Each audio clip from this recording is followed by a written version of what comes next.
أعوذ بالله من الشيطان الرجيم. بسم الله الرحمن الرحيم. السلام عليكم ورحمة الله وبركاته. الحمد لله حق حمده، والصلاة والسلام على خير خلقه سيدنا محمد بن عبد الله صلى الله عليه وسلم. أما بعد، baada ya kumshukuru Mwenyezi Mungu Subhanahu wa Ta'ala na kumtakia ziada za khairi mtukufu wa daraja Bwana Mtume Muhammad sallallahu alaihi wasallam. Ndugu zangu Islam, kama jinsi ambavyo ilivyo ghalibu ndani ya wakati na muda kama huu, tupo ndani ya mwezi mtukufu wa Ramadhani, ndani ya mwezi wa kuchuma, ndani ya mwezi wa kuzidisha kila lililokuwa jema katika amali zetu, huzidishwa maradufu. Kwa sababu kama ni hiyo, siku ni ya leo, katika nusu hii ya pili ya mwezi mtukufu wa Ramadhani. Nusu ya kwanza imeshapita, hii ni nusu ya pili.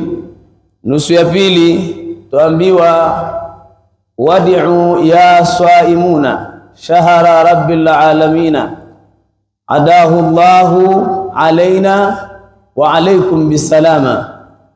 Wadi'u ya swaimuna, ndani ya nusu hii ya pili, wale wote ambao kwamba ni waumini, kama jinsi ambavyo walivyoitwa na Allah Subhanahu wa Ta'ala, wa kuambiwa au kwa kuitwa kusema ya ayyuhalladhina amanu kutiba alaykumus siyamu kama kutiba alal ladhina min qablikum la'allakum tattaqun. Wote ambao kwamba ni waumini walioweza kufunga wanajuzwa na kuambiwa ya kwamba kwa amri wadi'u ya swaimuna, wageni enyi ambao kwamba mliofunga, shahara rabbil alamina, mwezi wa mlezi wenu wa viumbe vyote. Umwezi sasa hivi tunaambiwa tuwage.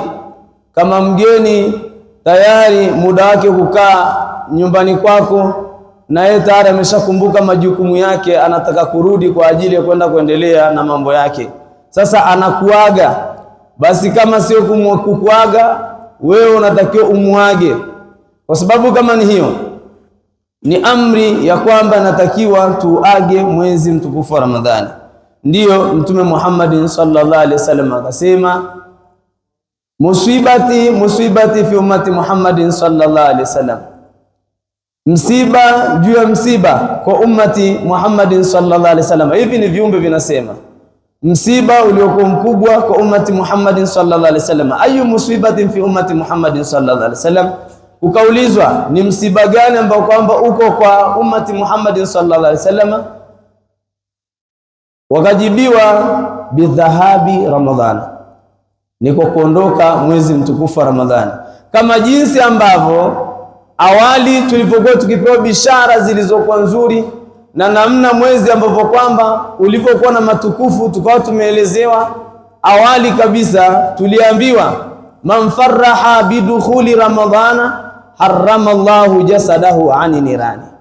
Yeyote ambao kwamba awali alifurahi tu kwa kuingia mwezi mtukufu wa Ramadhani, Mwenyezi Mungu Subhanahu wa Ta'ala alimpa malipo mtu huyo ya kuharamisha kiwiliwili chake na moto wa Jahannam. Sasa hivi unaondoka, tunaambiwa msiba juu ya msiba, viumbe vinalia nini kwa ummati Muhammad sallallahu alaihi wasallam, kwa yale ambayo kwamba yalikuwa yamekusanyika kwetu sisi. Kikubwa ni kumwomba Mwenyezi Mungu Subhanahu wa Ta'ala atutakabalie amali zetu, atutakabalie funga zetu, lakini atupe ile hirs, atupe pupa katika hali ya kukimbilia zaidi mambo ya khairati katika haya masiku machache yaliyobaki. Ijapo Mwenyezi Mungu pia amesema ayyama maadudati, lakini kwa sisi haya masiku yaliyobaki kutoka hivi leo kuyaendea kwenda kukamilisha 30 ama 29 ni masiku machache sana yaliyobaki, na atakayefika katika hali ya kukamilisha hayo ni yule ambao kwamba ameweza kuandaliwa na Allah Subhanahu wa Ta'ala, ukadiriwa na Allah Subhanahu wa Ta'ala. Kwa sababu kama ni hiyo, wameshapita darasa kuanzia awali katika mwezi mtukufu wa Ramadhani. Mashekhe mbalimbali walikitabaruku katika sehemu hizi. Lengo na makusudio ilikuwa ni nini? Ni katika hali ya kuweza kujengwa sisi nafsi zetu, kujengwa sisi imani zetu, kujengwa sisi funga zetu. Ndio maana basi utaratibu mashekhe wakawa wamewekewa na viongozi katika hali ya kuona ni namna gani tutabakishana katika misikiti, ni namna gani tutafanyana ihsani, ni namna gani watu watatirika katika hali ya kukimbilia mambo yale ya kheri. Kwa hiyo mashekhe wamepita alhamdulillah katika kuyajuza mambo tofauti tofauti. Ama kwa siku ya leo, kwa sababu darasa letu ni fupi, sio ndefu sana au sio lirefu sana, kwa sababu siku yenyewe mimi nimepewa ni siku moja. Kwa hiyo utaona ni darasa fupi tu. Lengo na makusudio wakati mwingine pia ni kuendelea kuwapa pongezi wale wote ambao kwamba wamekusha kupita katika hali ya kuwakumbusha umma, na ndio kazi ambayo kwamba aliweza kujaliwa Mtume Muhammad sallallahu alaihi wasallam. Ama leo tuangalizie utukufu wa ummati Muhammad sallallahu alaihi wasallam, utukufu wa ummati Muhammad sallallahu alaihi wasallam. Allah subhanahu wa ta'ala anasema kuntum khaira umma ukhrijat linnasi ta'muruna bil ma'rufi wa tanhauna 'anil munkar. Kuntum khaira umma, mmekuwa ninyi ni umma bora. Nyinyi ummati Muhammad sallallahu alaihi wasallam mmekuwa ni ummati bora kwa sababu ta'muruna bil ma'rufi. Sababu ya kwanza mpaka tukawa bora sisi ummati Muhammad sallallahu alaihi wasallam ni kwa sababu ya kule kuamrishana mambo yaliyokuwa mema. Kuamrishana mambo mema, yani kuhimizana watu kuyafanya mambo mema, kukumbushana sisi kufanya mambo mema. Na jukumu hili ni la ummati Muhammad sallallahu alaihi wasallam. Kwa kila mmoja wetu ana haki ya kuchukua nafasi kuweza kumwamrisha mtu jambo jema, watanhauna anil munkar, sambamba na kwenda kukatazana mambo yaliyokuwa machafu. Ndio ile basi katika hadithi ya Mtume sallallahu alaihi wasallam utakuta akisema ya kwamba kullukum ra'a wa kullukum mas'ulu an ra'iyatihi. Kama ni hivyo basi kila sisi wote ni wachunga, na kila sisi wote tutaulizwa kutokana na namna gani tulivyoweza kuchunga hivyo ambavyo kwamba tulikuwa tunatakiwa kuvichunga.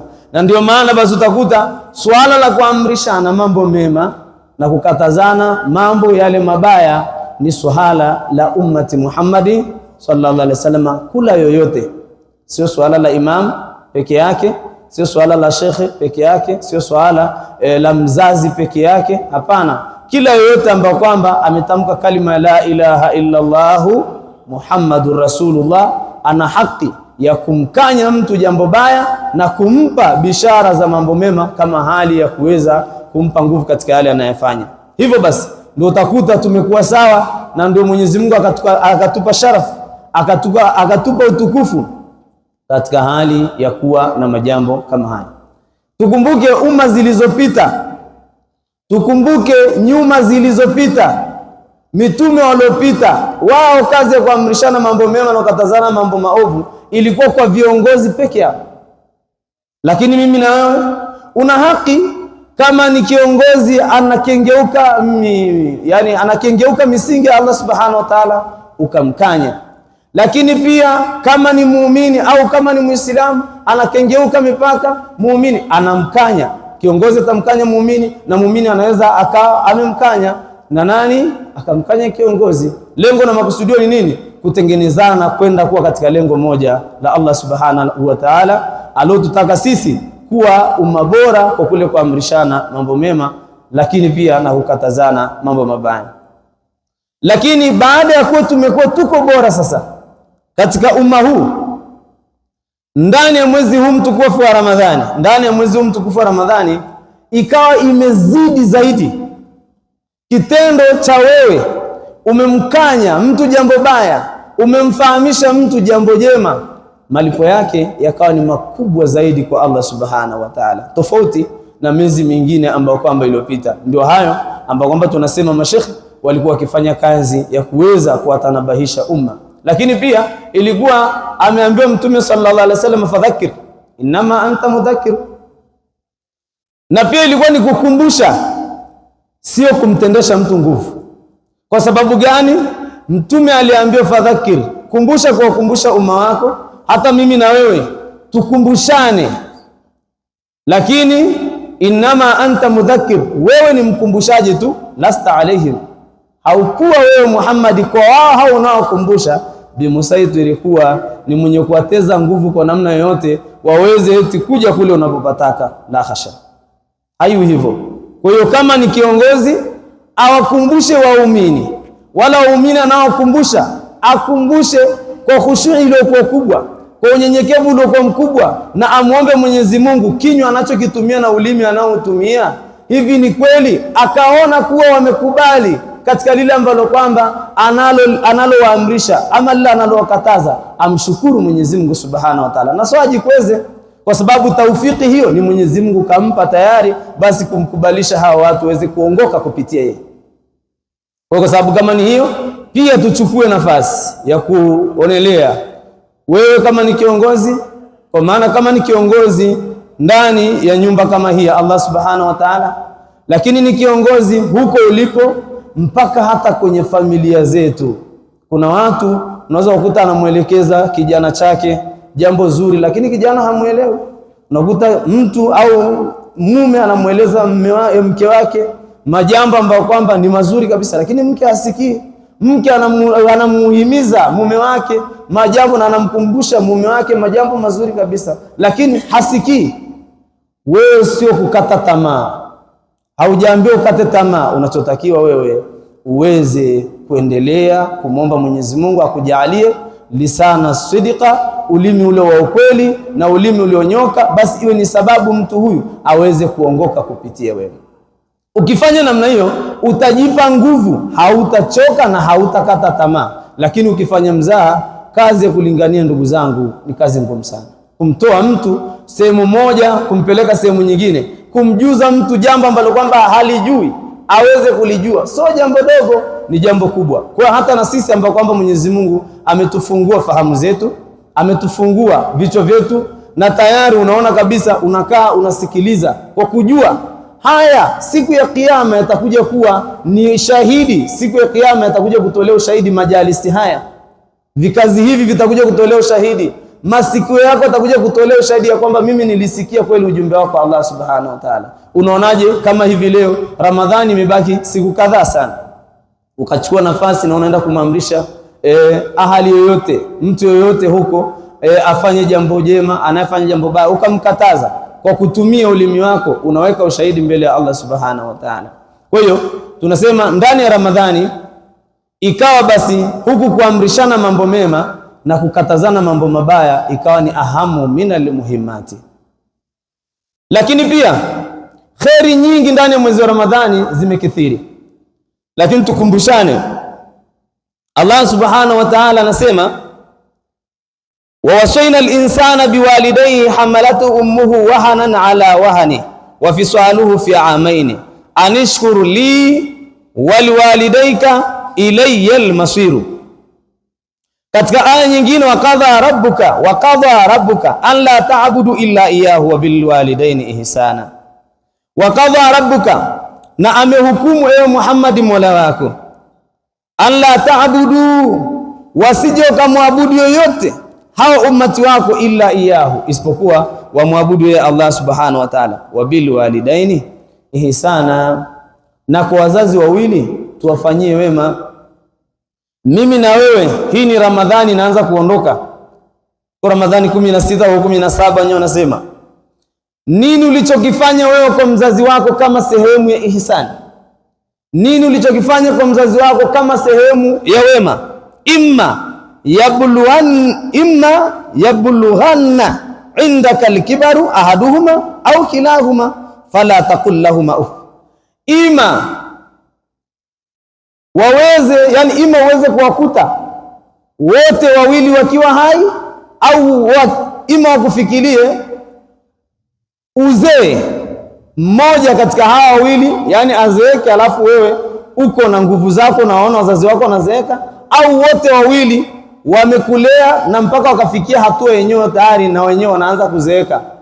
Hawa wazazi wawili wanatakiwa kufanyiwa wema. Mimi na wewe tumeshajaliwa kufanya hilo. Kama hujafanya hilo, na kuhusia ndugu yangu Muislamu, sisi mambo mengi leo ya kidunia, ya kiakhera tunafanya kufeli na tunafanya kupoteana kwa sababu hatuwaridhishi wazazi wetu, tunakaa mbali na wazazi wetu. Kwa sababu yani Mtume Muhammad sallallahu alaihi wasallam anasema, man radhiya walidayhi faqad radhiya Allah wa man sakhita walidayhi faqad sakhita Allah. Mtu yeyote ambaye kwamba atakayeridhiwa na wazazi wake wawili, Mwenyezi Mungu naye anamridhia mtu huyo. Yani mimi na wewe tukaridhiwa na wazazi wetu wawili, na Mwenyezi Mungu Subhanahu wa Ta'ala mimi na wewe anaturidhia. Mwenyezi Mungu anasema tukikasirikiwa sisi na wazazi wawili, Mtume anasema tukikasirikiwa sisi na wazazi wawili, jua na Allah Subhanahu wa Ta'ala sisi hana radhi na sisi. Sasa hawa wazazi wawili watafikiaje hatua za kuweza kuturidhia sisi na ile hali hatuwafanyii wema? Fikiria wao namna walivyoweza kutulea ingali tulikuwa wadogo, namna gani walivyokuwa wakishurubika kuanzia kwenye mimba, namna zinavyotunga mpaka anapokuja kufikia mtu baligh, anajitambua na unajisikia saizi raha na maisha. Ndugu yangu, kimbilia kwa wazazi wako, peleka chochote, ongea na mzazi wako kwa mapenzi, embu fanya kumjulia hali, ana changamoto gani na wema. Wengine wanasema katika hali ya kufasiri namna gani kumfanyia wema ni kama hawezi kujilisha, unatakiwa umlishe mzazi wako. Kama hawezi kuwa na mahitaji, umpe mahitaji mzazi wako. Mzazi kama anasumbuliwa na madeni mbalimbali, mlipie mzazi wako. Ni hisani katika hali ya kumfanyia wema mzazi wako. Wewe mzazi wako unamweka katika level gani? Na kushauri na nakusii ndugu yangu Muislamu, mkimbilie mzazi wako. Mzazi wako ndiyo maisha yako. Kama wazazi wako huwezi kuwatizama, jua Mwenyezi Mungu hana habari na wewe. Lakini pia katika hadithi nyingine Mtume sallallahu alaihi wasallam anasema, aljannatu tahta aqdamil ummahati. Nini? Pepo yangu mimi na wewe Muislamu ipo chini ya nyayo zetu za akina mama, au nyayo za akina mama zetu. Wewe mama yako unamweka wapi? Mfikirie mama yako kwa mapana, halafu uone namna gani anavyokuwa na kukuangalia wewe, na wewe namna gani unavyotakiwa kumwangalia. Kwa hiyo tumombe Mwenyezi Mungu pia atujalie wepesi ndani ya Ramadhani, hizi siku chache zimebaki, basi kwenda kuwatizama wazazi wetu ikawa ni bora sana, kwa sababu Mwenyezi Mungu hawezi kuzinasibisha ibada zake na wazazi wawili. Hawezi kuinasibisha imani ya mtu ambaye kwamba anayemwamini na wazazi wawili. Hapana, hao wazazi wawili lazima wana kitu na wanasiri mbele ya Allah Subhanahu wa Ta'ala. Lakini ukumbusho ambao kwamba leo tumesema tukumbushane ni kwamba namna gani umma wetu umekuwa ni bora. Nini ummati Muhammad sallallahu alaihi wasallam, kwa nini umekuwa bora? Ummati Muhammad sallallahu alaihi wasallam umekuwa bora kwa sababu ya kule kuamrishana mambo mema na kukatazana mambo maovu. Leo watu wanayofanya mambo hakuna wa kuwakanya. Mtu anaweza akawa anafanya jambo lakini hakuna wa kumkanya, au hakuna wa kumpa hamasa katika lile jambo analolifanya ili ni sababu ya kuendelea kuwa na nguvu katika hali ya kulifanya jambo hilo. Hayo sio mambo. Kwa hiyo tuwaombe viongozi wetu wasihini na wanasihini waumini wayafanye iliyokuwa mema sana, na yale mema wanayofanya wapeni bishara zilizokuwa nzuri ili waendelee kuwa na nguvu. Lakini pia kama kuna mabaya wanayofanya wakanyeni na wapeni yale ambayo kwamba watakienda kukutana naye baada mtu kuwa atafanya mabaya. Ni hali gani atakaenda kuwa naye kesho siku ya Kiyama? Ni hali ngumu siku ya Kiyama, sio kujiaminisha naye mtu. Ikiwa ni namna hiyo, baada ya kutoka hapo kwa viongozi hao, wataenda sasa, watapewa majukumu mpaka idara ya mwisho, mpaka muumini mwenyewe. Itabidi muumini wa mwisho aweze kuisimamia nafsi yake. Akiweza kuisimamia nafsi yake muumini, ndo tayari tumeshaliokoa jahazi la waumini na ndo tumeshaokoa umma. Utaona watu hawataacha kufanya ibada, watu hawataacha kufunga, watu watakuwa na nidhamu na dini, watu watakuwa na nidhamu na Uislamu, watu watakuwa na nidhamu na viongozi wao. Leo hayo hayapo. Kwa sababu gani? Watu hawajitambui, mpaka mtu mwenyewe anakuwa hajitambui, kama Allah Subhanahu wa Ta'ala alivyosema, ya ayyuhalladhina amanu ittaqullaha waltanzur nafsun ma qaddamat lighad wattaqullaha innallaha khabirun bima ta'malun wala takunu kalladhina nasullaha fa ansahum anfusahum. Kitendo cha mtu hatakuwa na ufahamu wa kumfahamu Allah Subhanahu wa Ta'ala, huyo mtu atakuifahamu nafsi yake itakuwa ni ngumu sana.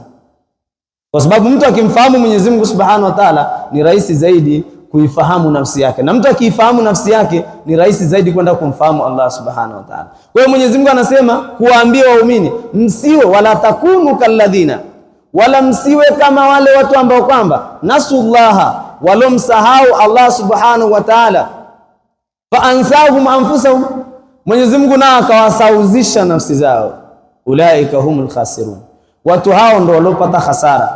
Kwa hiyo unaonaje nafsi yako kama wewe huwezi kuiongoza, inakuongoza? Na Mtume sallallahu alaihi wasallam anasema yeyote ambaye kwamba hatoishughulisha nafsi yake atashughulishwa na nafsi yake. Kitendo unashughulishwa na nafsi yako ni wewe hujaitambua nafsi yako ina mapungufu gani. Hata sababu miongoni mwa sababu za Ramadhani kuletwa hii funga ya mwezi mtukufu Ramadhani, sababu ilikuwa ni nafsi, kwa sababu ya ujeuri wake. Kwa sababu siku moja Allah katika uumbaji wake aliumba akili. Kwa kumalizia, baada ya kuumba akili akaiweka sehemu akili, akaambia ya aqilu, ewe akili, iqbil, nielekee mimi, kwa maana nitizame mimi. Fa aqbala, ile akili ikamuelekea Allah Subhanahu wa Ta'ala, ikamuuliza, yani Mwenyezi Mungu Subhanahu wa Ta'ala akaiuliza akili, man anta wa man ana, mimi ni nani na wewe ni nani? Akili ikasema anta rabbi wa ana abduka, wewe ni mlezi wangu na mimi ni mja wako. Mwenyezi Mungu Subhanahu wa Ta'ala akasema sadaqta ya aqil, umesema kweli akili. Akaipeleka sehemu nzuri, akaenda kuihifadhi. Ndio utaona mtu ukiambiwa na akili kuna vitu vingi sana vinavyotizamiwa, lakini aliumba nafsi. Kizaazaa kinaanza hapa. Alipoiumba nafsi akaiuliza kama akili, ya nafsu aqbil, ikaelekea. Ilipoelekea ile nafsi, fasaala, Mwenyezi Mungu akaiuliza ile akili, akaiuliza ile nafsi, faqala, akasema Allah Subhanahu wa Ta'ala, ya nafsu, ewe nafsi, man ana wa man anta, mimi ni nani na wewe ni nani? Faqalat nafsu, ikasema nafsi, ana wa anta anta, wewe ni wewe na mimi ni mimi. Unaonaje? Mfano wake mdogo tunatoleana. Kama ni mzazi umemzaa mtoto, imefika hatua mtoto anaanza kujitambua, halafu unatamania umuulize ili akufahamu wewe ni nani na yeye ni nani. Mfano akujibu wewe ni baba na mimi ni mtoto wako, ima anakujibu jibu la tofauti kabisa, wewe ni babu na mimi labda ni fulani, na unatamania akuite baba. Hivi unajisikieje kwenye nafsi yako? Unajisikia vibaya. Unaona mtoto labda hana utimamu wa akili, mbona kama mahitaji yote nampa ya kumfanya awe na akili nzuri? Baada ya kuwa ni hivyo, Mwenyezi Mungu akaona wewe kwanza mmoja umenijibu kikorofi. Baada ya kuwa umenijibu kikorofi, Mwenyezi Mungu hana madogo, kama alivyofanya kwa Ibilisi, akaifanyia nafsi hivyo hivyo. Kwa sababu Ibilisi aliambiwa tu amsujudie Adam, alipofanya kiburi na akakataa, Mwenyezi Mungu alimwambia toka. Hakujali hayo yote ambayo kwamba yaliweza kupita katika mambo aliyokuwa anakifanya, abasajada, akaitia nafsi ile kwenye moto 100 am yut'imuha wa yasqiha, akiilisha na akiinywesha huko kwenye moto miaka 100. Ilipotimia miaka 100 akaitoa, akaiuliza kama alivyouliza mara ya kwanza, nafsi ikawa imejibu kama ilivyojibu mara ya kwanza, ana wa anta anta, mimi ni wewe, mimi ni mimi na wewe ni wewe. Ikawa Mwenyezi Mungu akaona hiki kiumbe bado hakijakoma, bado hakijashika nidhamu, lakini kilipokuwa kwenye moto kilinyong'onyea. Mwenyezi Mungu akairudisha tena kwenye moto miaka 100, huku akiinyima chakula na akawa ameinyima vinywaji, hata kama ni vibaya vya motoni, lakini akawa ameinyima. Kwa hiyo kwenye moto imefungiwa na ikawa imefungiwa kula na kunywa. Ilipotimia mwaka wa 100 akaitoa ikiwa imenyong'onyea nafsi, akawa ameuliza Allah Subhanahu wa Ta'ala nafsi, akaiuliza ya nafsu man ana wa man anta, wewe ni nani na mimi ni nani wako? Nafsi ikawa imejibu kama akili, ya Rabbi anta rabbi wa ana abduka, ewe Mwenyezi Mungu, wewe ni mlezi wangu, ndio unanilea mimi na mimi ni mja kwako wewe, nafuata yale ambayo kwamba unayeniamrisha peke yake. Kwa sababu kama ni hiyo, Mwenyezi Mungu akatia kitu kwenye uumbaji wake, akajua hii nafsi, kwa sababu alishajua mimi nafsi hii naenda kuipeleka kwenye dunia. Kitakachokuwa kinainyosha nafsi hii ni njaa na kiu. Basi huku duniani, ndio maana hata kwenye aya utazingatia, ya ayyuhalladhina amanu kutiba alaykumus siyam kama kutiba alal ladhina min qablikum la'allakum tattaqun. Hii funga walishaanza kufaradhishia, so sisi tena wenyewe wanasema min Adam, kuanzia Nabii Adam alifunga. Kwa nini alifunga? Kwa sababu alijua Mwenyezi Mungu nafsi ili iweze kunyoka, kuna wakati lazima itabidi iwekewe mkakati wa kufunga na kunywa. Hiyo ni sababu ya huyu mja kuweza kunitambua mimi ni nani. Allah subhanahu wa ta'ala akawa ametufaradhishia funga katika namna hiyo. Kwa hiyo tukumbuke, mpaka hata nafsi zetu sisi natakiwa tuweze kuzilinda na kuzichunga. Lakini siku moja ndogo, kwa kumalizia, Malaku Jibril ili kuonyesha huu umma ni bora, tumesema kuntum khaira umma ukhrijat linasi ta'muruna bil ma'ruf wa tanhauna 'anil munkar wa tanhauna 'anil munkar. Umma huu umekuwa bora.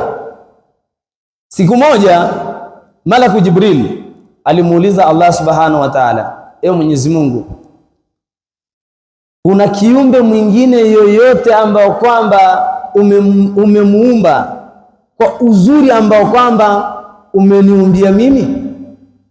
Yaani Malaku Jibril ni mzuri ndugu zangu, ni kiumbe kaumbwa na Allah subhanahu wa ta'ala. Sisi tumeumbwa ndio, lakini yeye pia kaumbwa na akawa ni mzuri kuliko tunavyoelewa.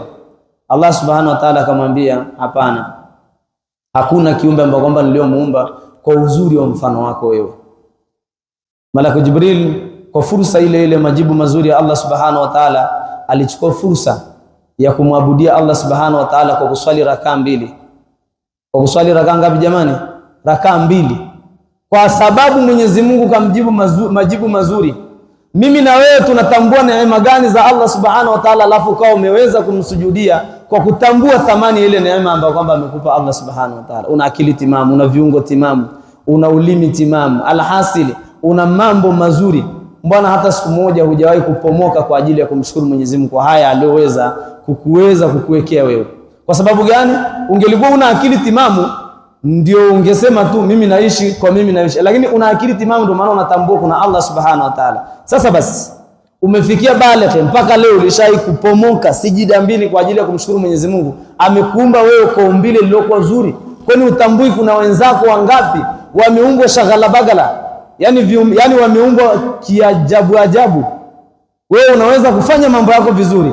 Malaku Jibril akawa ameweza kuchukua fursa ya kuweza kumwabudia Allah subhanahu wa ta'ala kwa rakaa mbili. Rakaa ya kwanza aliswali takriban miaka 20, rakaa ya pili miaka 20. Baada ya kuwa amemaliza rakaa mbili kwa miaka 40, Allah subhanahu wa ta'ala akamuita, ya Jibril, ewe Jibril, sayati zaman, utakuja, yani patakuja zama, mtume wake na umma wake anaitwa Muhammad. Huyo Muhammad na umma wake wataswali rakaa mbili. Hizo rakaa mbili zitakuwa ni bora kushinda wewe hizo rakaa mbili ulizoziswali kwa miaka 40. Takbir. Miaka 40 wao uliswali, hao umma atakayekuja Muhammad na umma wake wataswali rakaa mbili, na watakuwa wamekushinda ubora wa wewe hizi rakaa zako mbili ulizoweza kuziswali. Hayo ni maneno ya Mtume Muhammad sallallahu alaihi wasallam. Hata ukizingatia katika hadithi anasema rak'atay al-fajr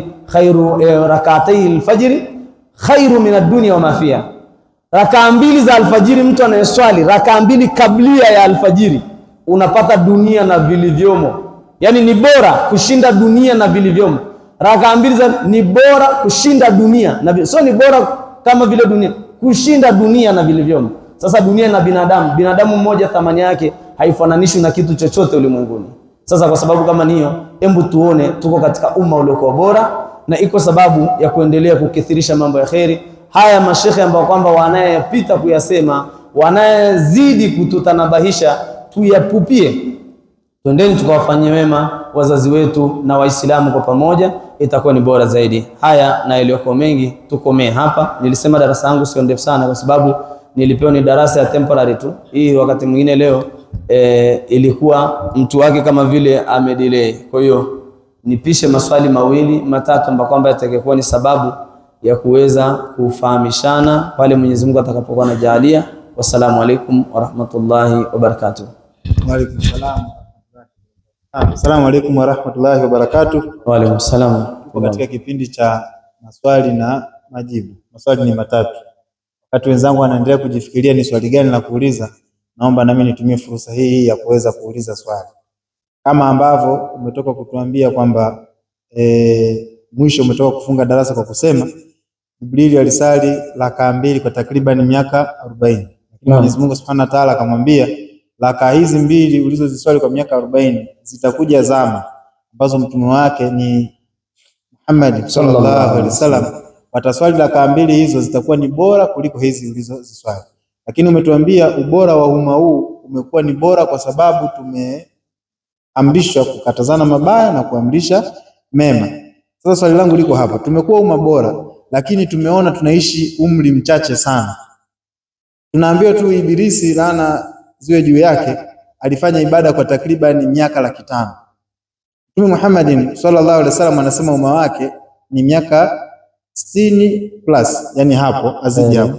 Sasa kama miaka 60 lakini wenzetu waliishi zaidi ya miaka 500, kweli mbele ya Mwenyezi Mungu Subhanahu wa Ta'ala akakae yeye ibada yake na sisi tukakae ibada yetu, napata shida hapo. Yani ubora huu upo vipi? Mbona tumepewa umri mchache, wenzetu walipewa umri mkubwa wakapata muda wa kufanya ibada kwa ukubwa mpaka wakafikia hatua ya kusujudu takriban ardhi yote yeye kashapa sujudia. Sasa vipi sisi kwa umri mchache ubora wetu ukiacha hili la kukatazana mema na limekaa katika sura gani? Alhamdulillah, swali zuri, swali zuri sana. Tunaambiwa au muulizaji anasema tumeambiwa sisi tumekuwa ni umma bora lakini tumepewa umri mchache sana wa kuishi. Lakini wenzetu na viumbe vingine vimepewa umri mrefu sana wa kuishi. Hivi tutawafikiriaje malipo yao katika yale walioyafanya na sisi umri huu mchache kiasi hichi? Ndugu zangu Waislamu, Mwenyezi Mungu Subhanahu wa Ta'ala umma huu kaupendelea. Kuna mambo ambayo kwamba ni fursa kuliko tunavyoelewa. Kila jema unalolifanya unaandikiwa malipo 10 ila 700 dhaifa ila adhaafin kathira. Unalipwa malipo 10 mpaka nyongeza 700 hadi nyongeza zaidi na zaidi. Mwenyezi Mungu anazijua. Kwa sababu gani? Kwa sababu ya namna utakavyokuwa unaitekeleza ile ibada au zile amali utakavyokuwa unazitekeleza, kuzingatia na ikhlasu yako kwamba unaitengeneza katika kulitekeleza hilo jambo.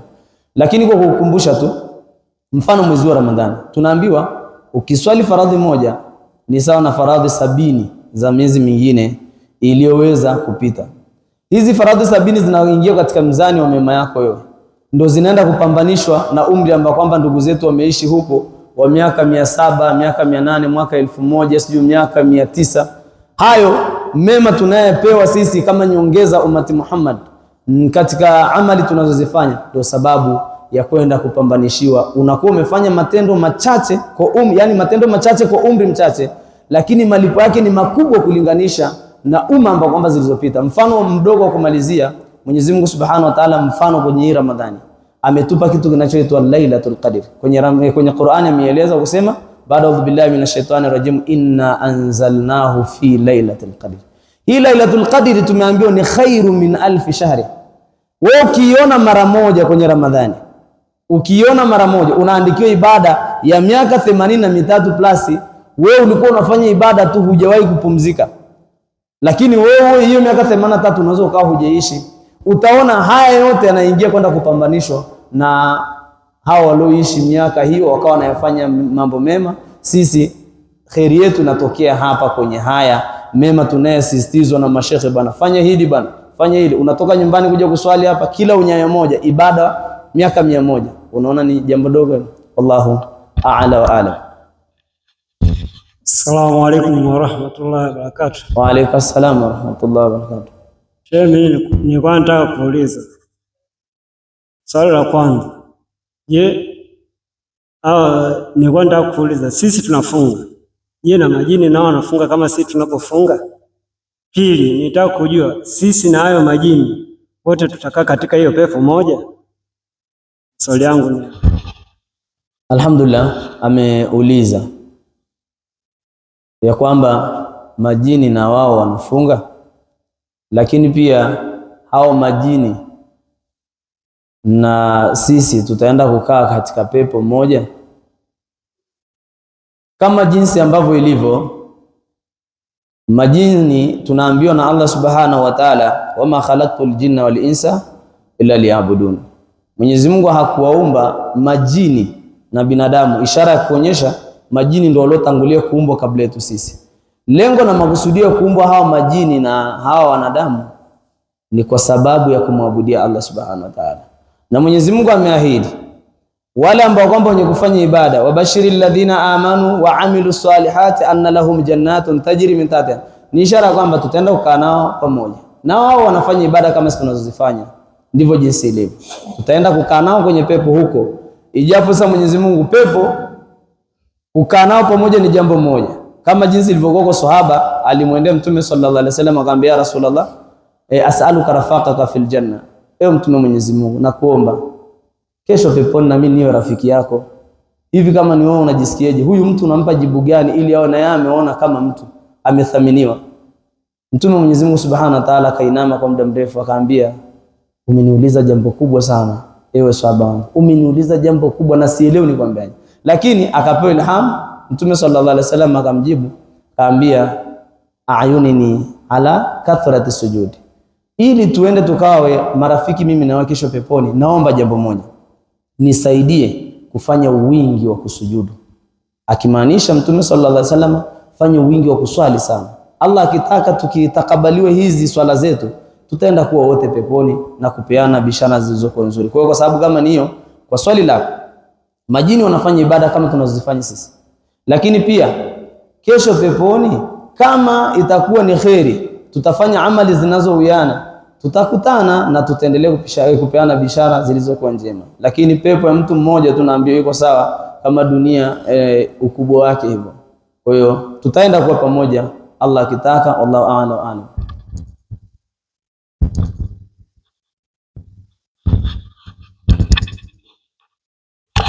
Naam, assalamu alaykum warahmatullahi wabarakatuh. Wa alaykum assalam warahmatullahi wabarakatuh. Katika masiku 10 ya Lailatul Qadri sema unaweza kutokana na ule usiku wa Lailatul Qadri. Swali langu yako mawili. Kwanza, je, Lailatul Qadri inaweza kukutokea mahali popote au mpaka msikitini? Na pili, amesema ukitokea na Lailatul Qadri unafutiwa madhambi yako ya nyuma na madhambi. Swali langu, huku naendelea kuishi ni binadamu wa kawaida. Binadamu tumeambiwa makosa. Je, yale madhambi hayo madhambi makubwa kama ushirikina, zinzi na nini, na yenyewe nitaendelea kusamehewa wakati nikishakuwa nimeshatokea na Lailatul Qadri? Swali zuri. Muulizaji anauliza kama hivyo. Tumepewa Lailatul Qadri. Kwanza muulize swali la kwanza, vipi? Lailatul Qadri inaweza kanitokea mahali popote ama ni mpaka iwe msikitini? Itakutokea mahali popote, huko popote pao pana malinganisho au pao pana mafananio kama jinsi ilivyo msikitini. Kwa sababu Mtume sallallahu alaihi wasallam ilipokuwa ikifika makumi ya mwisho ya mwezi mtukufu wa Ramadhani alikuwa akihama msikitini kwa ajili ya kwenda kuisaka na kuitafuta Lailatul Qadri.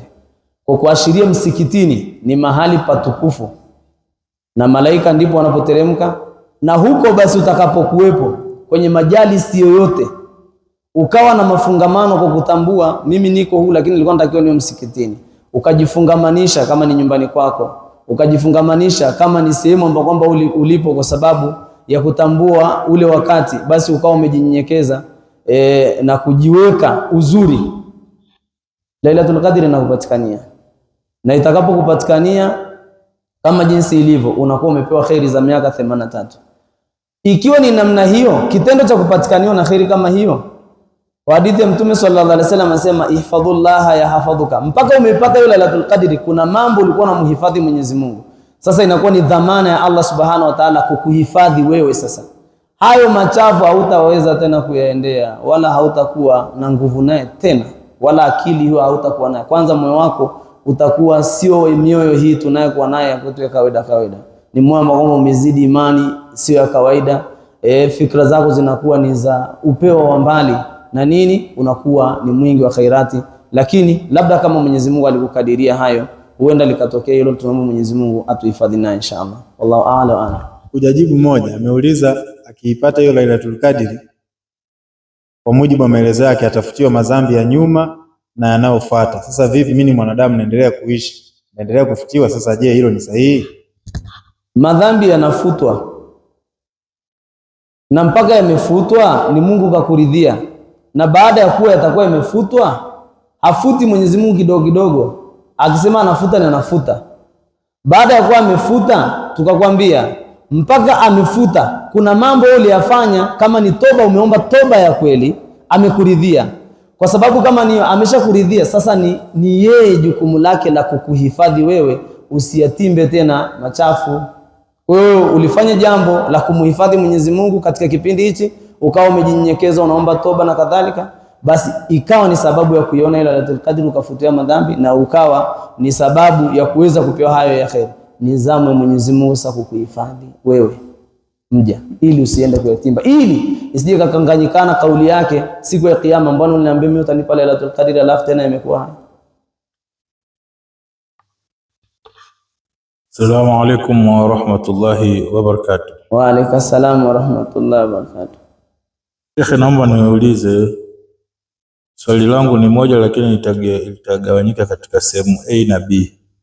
Inawezekana kuna sehemu ya aya inasema kwamba fa in kana maridan au ala safarin fa iddatun min ayamin ukhra. Nipo sahihi Sheikh? Ndio. Hii ilizungumziwa dahari ile. Je, sasa inakulazimu kama ukiwa unasafiri, tuseme labda kwa sasa hivi unatoka Njombe kuelekea Dar es Salaam, hii inakulazimisha wewe kufungua? Swali langu la kwanza. Na je, kuna baadhi ya maradhi ambayo yamehainishwa katika sheria zetu za imani yetu ya dini yetu, kwamba maradhi haya na haya ukiwa unaumwa basi wewe kwako hauruhusiwi kufunga? Hilo swali la kwanza. La pili, kuna siku ameuliza mwenye kuuliza, akauliza kwamba inapokimiwa adhana kipindi hichi cha mwezi mtukufu wa Ramadhani, kabla ya sijafahamu vizuri, kabla ya kufungua aidha ukifungua kuna dua unatakiwa usome. Sasa je, nauliza hili, kuna dua maalum ambayo imeelekezwa isomwe au ni dua yoyote ambayo unaweza ukaileta kwa kipindi kile kabla ya baada ya adhana kuadhiniwa? Maswali yangu ndio hayo mwalimu. Alhamdulillah, maswali mazuri. Kwa maswali maliza takriban maswali matatu. Kwa hiyo swali la kwanza, wa in kuntum maridan au ala safari fa iddatu min ayamin ukhra. Safari ni ile marhalataini, safari ya lugha sijui nitumie hivi, kambi mbili ya vituo viwili, natoka point A mpaka point B, hivyo na hivyo. Hii inaruhusiwa kupunguza swala. Safari ile ya kupunguza swala pia inaruhusiwa kula ndani ya mwezi mtukufu Ramadhani, lakini haijawekwa mukaidi. Kwa maana sasa Mwenyezi Mungu ametoa ruhusa hii, khiari ni yako wewe kuitumia hii fursa ama, lakini akasema wa in tasumu, kama sivyo wa in tasumu fa huwa khairul lakum, mkifunga pia ni bora. Inakuja huko kufunga itakuwa ni bora ni vipi? Kama jinsi leo sasa ilivyo, mtu anatoka Njombe usiku hivi anafika pale Dar es Salaam au maeneo mengine ni asubuhi, kwa hapa na uwezo wa kula, na hivyo asubuhi akafika anapumzika, lakini akiwa amefunga, lakini pia atapunguza swala. Kwa hiyo kula ana fursa ya kufungua na ana fursa ya kula. Kwa hiyo yeye mwenyewe atakhiari kwenye moyo wake, lipi liloko bora kwangu mimi. Yani Mwenyezi Mungu anachotaka usipate uzito wewe mja wake, uwe na wepesi katika hali ya kuifanya ibada yake. Kwa hiyo hapo ni khiari ni yako wewe. Lakini swala la maradhi ni kama vile sadaka, inna sadaqata la qima la, sadaka haina kima. Sasa nataka nipigie mfano tu, sadaka haina kima, maradhi hayana kima. Yani maradhi, mtu akiwa anaumwa pua, anaumwa jicho, anaumwa sikio, anaumwa jino, ni maradhi. Anaumwa kichwa, yani nimekaa vibaya tu leo, kichwa kinaniuma sana. Usijikalifishe, inaweza kuwa ni sababu ukaondoka. Wewe unasema ngoja nijikusuru, lakini hapana. Wewe fanya sababu ya tiba. Umeshapewa ruhusa, ni maradhi yanakudhiki. Unaweza kukuta mtu tena ana kama ni kichwa yuko mpaka hata kuswali inakuwa dhiki, yani akienda kusujudu na au kurukuu anahisi tabu.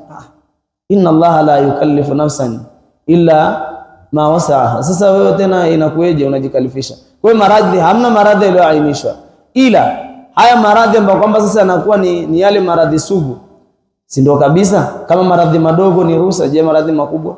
Una kisukari, una pressure, sijui unatakiwa utumie vidonge kile uitwae leo kila masaa? Hapana, fungua. Mwenyezi Mungu mwenyewe anajua. Utatumia njia nyingine katika hali ya kulilipa hilo. Mtu mwenye maradhi kama hayo makubwa anayetumia dawa kila wakati, ana njia nyingine ya kupata malipo ya kufunga, sio kufunga yeye. Kama vile uzee. Hataki kufunga, uzee hasa unayemshinda anataka kula kama watoto, yani kula. Yeye anaruhusiwa kufungwa, lakini kuna jambo anatakiwa alifanye ili iwe ni sababu na yeye amepata malipo ya nini? Ya funga. Nimemaliza kujibu maswali yako. Ule muda wa adhana, kwa maana muda wa adhana, swala la dua ya maathuru ni bora zaidi. Allahumma laka sumtu, hivyo ila akhir, ni bora sana, iombe hiyo. Lakini muda ule milango ya pepo iko wazi, milango ya khairi iko wazi. Unapokuwa umemaliza kufuturu pale, yani unapokuwa umekata ile funga yako, kadri unavyoendelea kutafakari namna gani unaingia kwenye ibada, unaendelea kushushia kama nitende yako, muda ule pitisha na moyo wako, yani huo unashughulisha na moyo wako katika hali ya kuhudhurisha. Unapoendelea kuiomba ile dua, omba na mambo mengine, hiyo ni kifunguzi, lakini omba na mengine, kwa sababu milango iko wazi, itakuwa ni bora zaidi. Unafahamiana kwa sababu sisi ni wahitaji wa kila jambo lolote.